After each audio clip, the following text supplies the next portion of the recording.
The town of Springfield buzzed with its usual chaos, but at the edge of Main Street, a peculiar landmark drew the eye. The Krusty Burger, its garish clown face grinning under a faded sign. Tucked beside it, almost unnoticed, was the butcher shop. Annex, a squat structure with peeling paint and warped wooden boards. A creaking sign swung in the breeze, its letters barely legible. Quality you'll never forget. The shop was a local legend, not for its appearance, but for its meat. Tender, succulent, with a flavor that lingered on the tongue like a forbidden secret.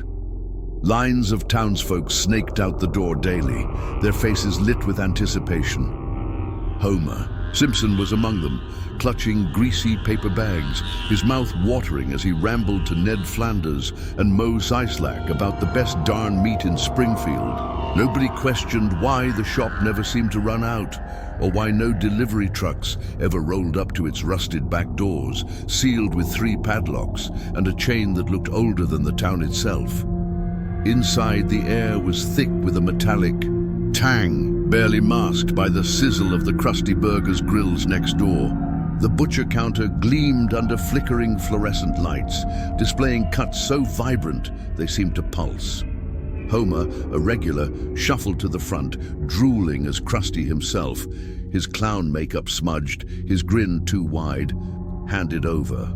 A package wrapped in wax paper. "You're gonna love this one, Homer," Krusty rasped, his voice like gravel. "Prime cut, just for you."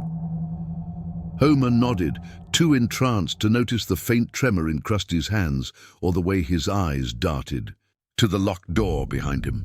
Ned, ever cheerful, bought a roast, praising its heavenly texture, while Moe muttered about how no other meat compared.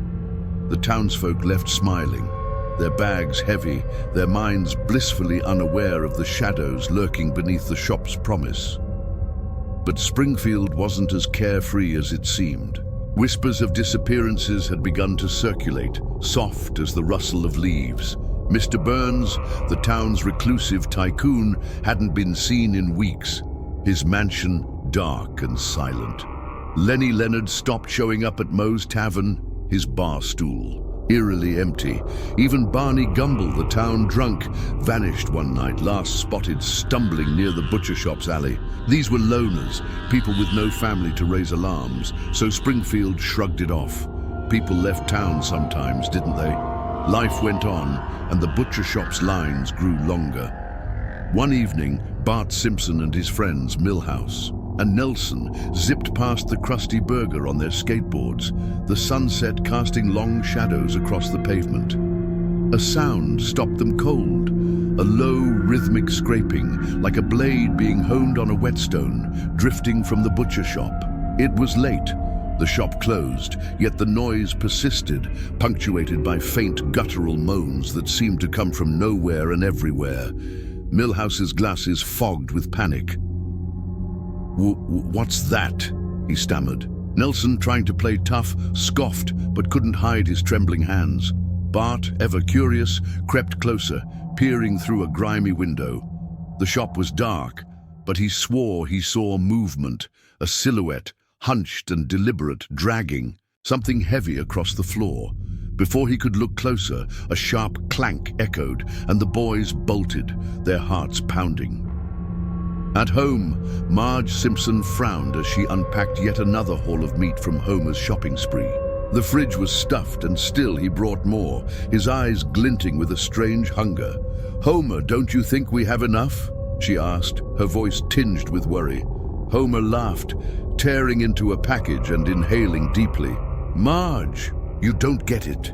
This stuff's like magic," he said, oblivious to the faint, oily sheen on the meat, or the way it seemed to quiver under the kitchen light. Marge sighed, chalking it up to his usual gluttony, but unease gnawed at her. She'd noticed the town felt quieter lately, as if something vital had been drained away.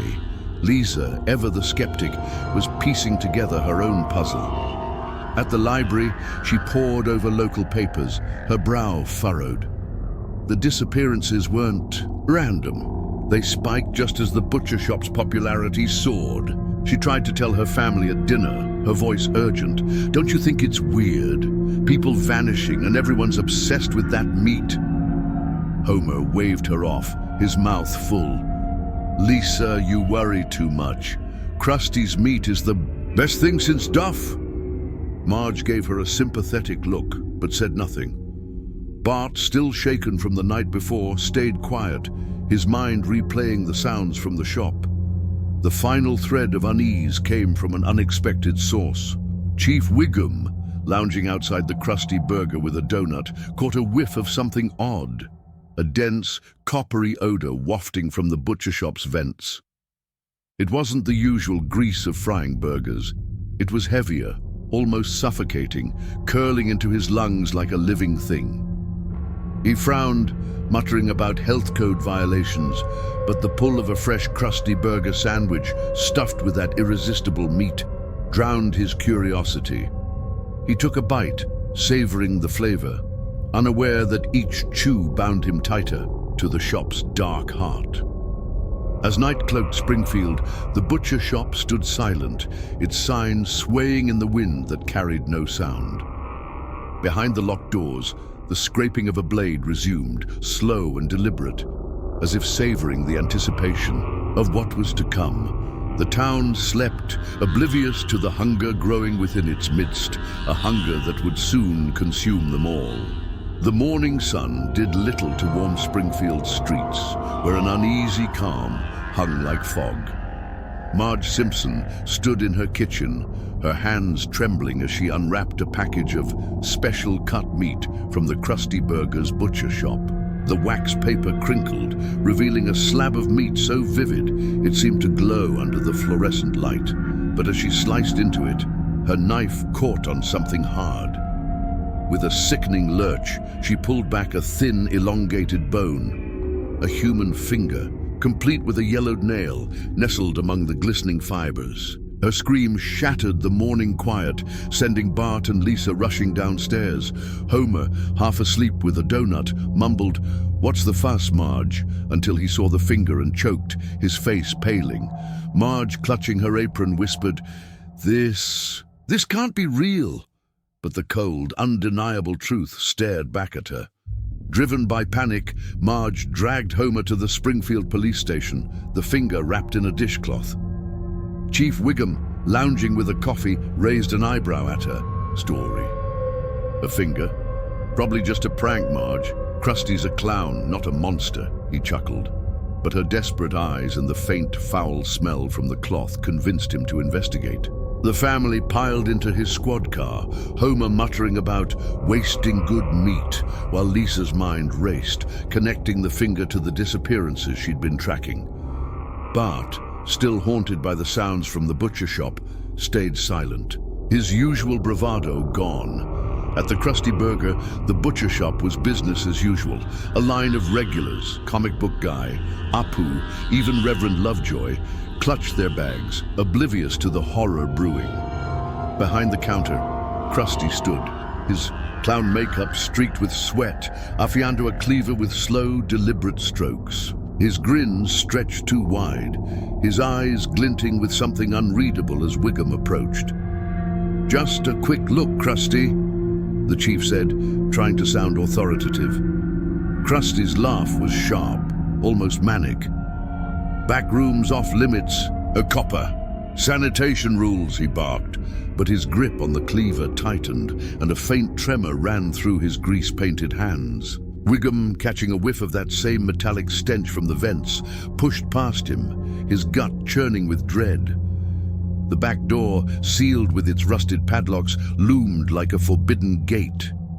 Wiggum's deputy Lou pried it open with a crowbar, the chain snapping with a sound like breaking bones. The door creaked inward, releasing a wave of putrid air that made Marge gag and Homer clutch his stomach.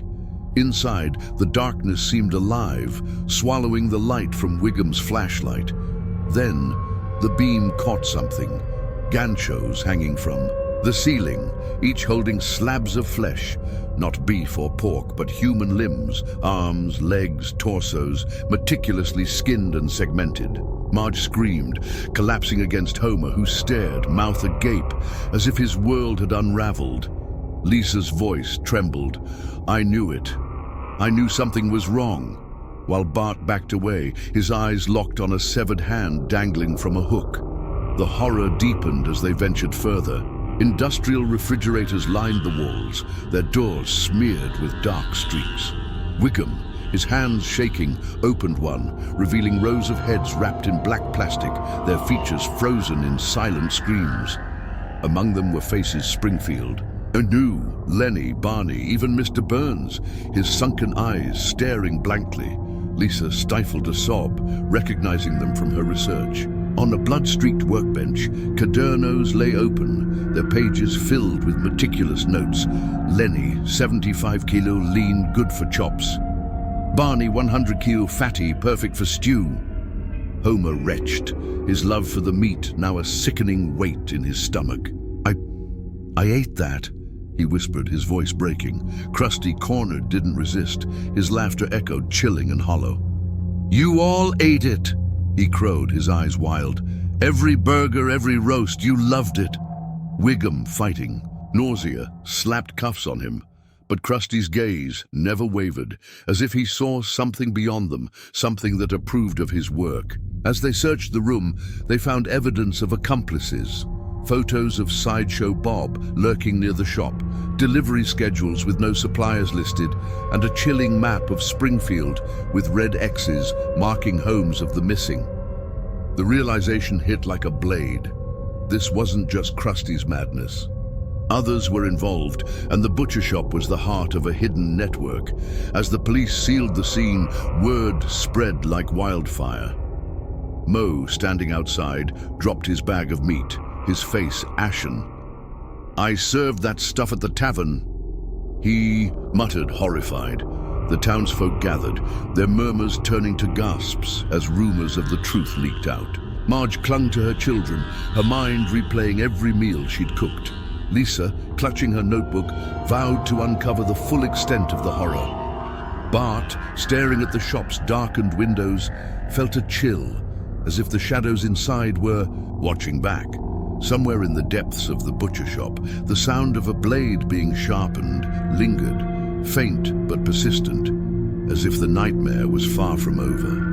Springfield was a town unmoored, its streets choked with dread, as the truth about the Krusty Burger's butcher shop spread like a plague. Tabloids screamed across newsstands, "Krusty the Cannibal Clown," and "Did you eat your neighbor?" Outside the shuttered shop, a crowd gathered, their faces pale with horror. Mo Scheislak stood among them, his hands shaking as he recalled serving the shop's meat at his tavern, his customers oblivious to its source. Homer Simpson, once the meat's biggest fan, leaned against a lamppost, retching into the gutter as memories of countless churrascos twisted into nightmares. Marge, her eyes hollow, clutched Bart and Lisa tightly, whispering, "We didn't know, we couldn't have known." But the weight of what they'd consumed, Lenny, Barney, Mr. Burns, crushed her spirit. Lisa, clutching her notebook of glues, declared, "I'm never eating meat again," her voice firm but trembling. The town was fracturing, its innocence devoured by the butcher shop's secret. The fallout was immediate and chaotic.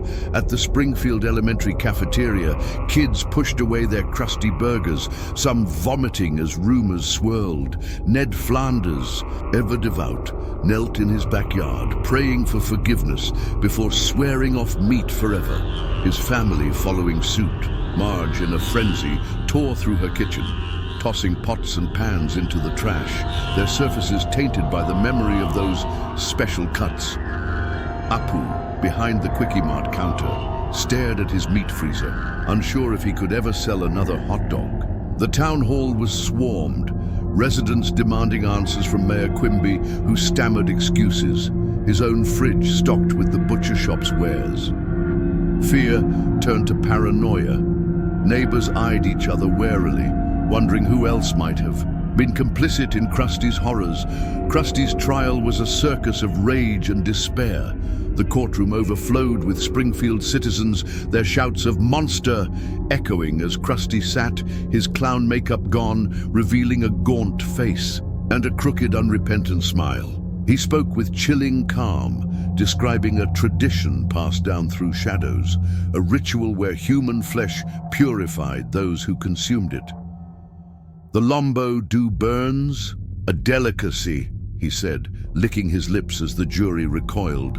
He detailed how he chose victims, loners, drifters, those who wouldn't be missed, and how Sideshow Bob scouted them, his laughter echoing in Krusty's memory.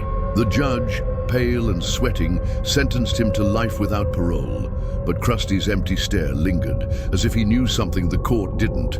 Lisa, in the audience, scribbled furiously, convinced the network of accomplices ran deeper than Bob. Springfield tried to heal, but the wound festered. The Krusty Burger was demolished, its rubble carted away, leaving a barren lot that seemed to pulse with wrongness. Yet, the horror clung to the town like damp rot. At the Springfield Penitentiary, guards whispered of strange noises from Krusty's cell each night, cracks like snapping bones, wet smacks of masticasone, though no food was allowed. One guard, trembling, swore he saw Krusty grinning in the dark, his teeth sharper than they should be. A grainy security tape, later erased, captured something worse. Krusty standing motionless, staring at the camera, his body twitching unnaturally. Behind him, a shadow loomed on the wall, not his own, but a distorted figure with long clawed arms and a gaping mouth that seemed to writhe. Then, the unthinkable happened. During a midnight shift, 2 guards vanished. Their radios, found on the cell block floor, hissed with a grotesque slurping sound, like something chewing through bone. The next morning, Krusty's cell was empty.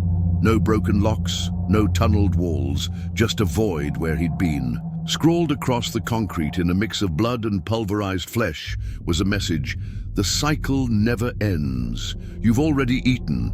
The guards who found it refused to speak of it, their faces haunted. Springfield's police sealed the records, but whispers spread, chilling the town's already fragile nerves. The empty lot where the Krusty Burger once stood became a place to avoid. Abe Simpson, rocking on his porch, swore he heard blades sharpening in the dead of night, carried on the wind from the desolate patch of earth. Bart, passing by on his skateboard, felt eyes on him, though the lot was bare. Lisa, researching late, into the night, uncovered old town records hinting at a butcher shop on that same spot decades ago, tied to similar disappearances, its owner vanishing without a trace. She shivered, wondering if Krusty had been a pawn in something older, something hungrier. Marge, unable to sleep, stared out her window toward the lot, where shadows seemed to shift against the moonlight, forming shapes that shouldn't exist. Springfield breathed a fragile sigh of relief, but the air was heavy with the promise of something waiting, its appetite unquenched, its blades still sharp.